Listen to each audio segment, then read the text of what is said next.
last year, I guess, when we were able to sign him, we went to his camp to engage, and start the process. And early on, they just felt they wanted to wait some time. And then it was they made it clear to us that they wanted to wait to the end of the season. And I say all this, Mitch is fully within his rights to do, as any player is, to do whatever they want. So there's no responsibility on them to say we have to negotiate at a certain point. So I want to be clear on that. And then as we went through the process, and it became clearer and clearer to us that the potential is that they may not want to engage in contract.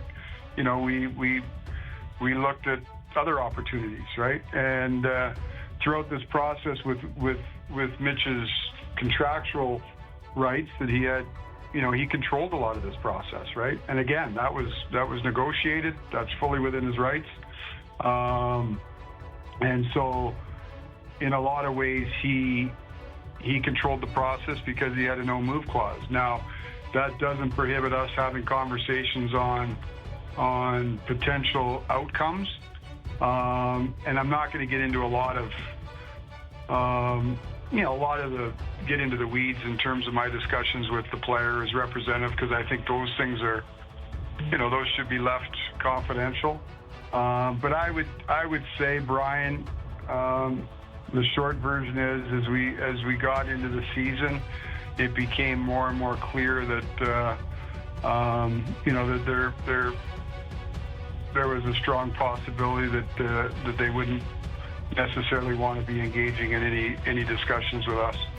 When you mention, not engaging or not revealing the details of speaking with his representative, I'm curious, at any point did you speak with Mitch directly? Yeah, I have conversations with our players, of course. I mean, the business part of it, that's why they hire agents. So, the agents handle all the business affairs, and that's not, that's the way it should be, right? That's why they have agents to handle that. The player's job is to play. But you always, with a player of Mitch's magnitude, and you have conversations. You certainly have conversations at certain points with the player, but the bulk of our communication is always through the player's representative. So, Brad, you threw out a phrase at your season-ending press conference that stuck around, the DNA phrase, and you talked about the change needed in that department. How would you characterize your progress to date on that? It's amazing that the line would stick around in our market. Jeepers. It was a good one, though. Better than snot. Yeah, it was a good one. Yeah. Well, again, when I talk about the DNA and I tried to reference it that day is, I know we all want to jump in and say, okay, we got to change 20 players. That's not it. It's a lot of this is mentality. Certainly, we're going to try to find ways to make our team better, and that sometimes does involve of changing of personnel, but it's also in those critical moments, right? You get to the end of the playoffs and we're all emotional, and you lose in Game 7 of round 2, and it feels like you've missed the playoffs for 5 straight years. And the focus when I looked at our group was just in those critical moments, finding a way to be better.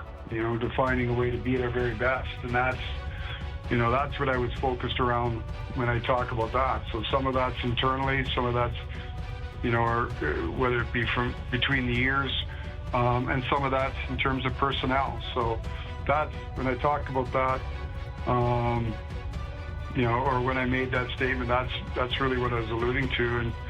And from, there's a lot of things we work on with our group over the course of the summer and in our communication with them. But as far as the personnel side, it's a work in progress right now. We've made, we were able to do, handle a couple of our files prior to today with John Tavares, Matthew Nyes, the acquisition of Michelli, and we'll continue to work at it.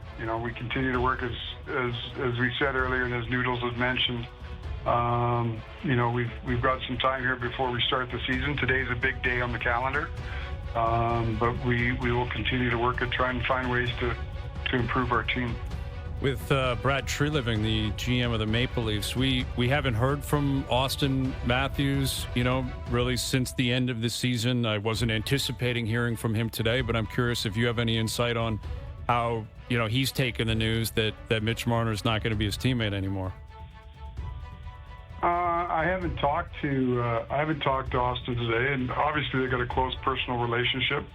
You know, a lot of, and I don't think it would be unusual that you guys aren't speaking with him today. Obviously, he's not in town. But that's probably a question better suited for him. I know obviously they had a close relationship, but I also understand.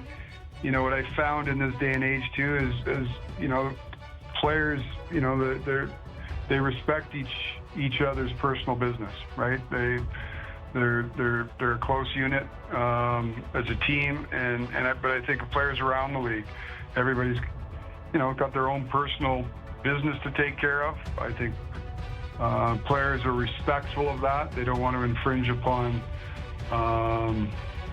you know, anything that's you know, what I would deem personal business.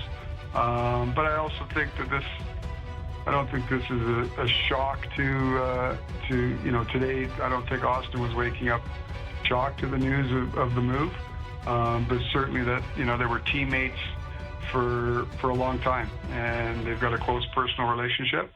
And I don't want to speak for Austin at all, but I'm sure as all of us are, you know, you wish them the very best, but you also look forward to what's ahead for us. Tree, you end up getting Nicholas. Is it Waugh or Roy? Where are we going to go? Waugh. Now he's even closer to Quebec. Okay, now, so Nicholas. And he grew Waugh, up a Leaf fan. That's what he was saying today. And Michelli, like, you know, talk about the players that you have brought in here. Little different look. Michelli, I think, has some skill. He's not a big guy, but it looks. You know, I saw him live a few times last year. I really liked him, and then Waugh has, you know, best you use the word snot. Like he's a big guy who plays hard, and he can be versatile. Like, you know, talk about the guys that you brought in here. Maybe a little different look. Yeah, well, Nick is a real good player. You know, he's sort of. I think there's even more opportunity for him here. That's a strong center group that they have in Vegas. Right shot center, long guy. Really has excelled in a defensive role in terms of matchups, playing against good players in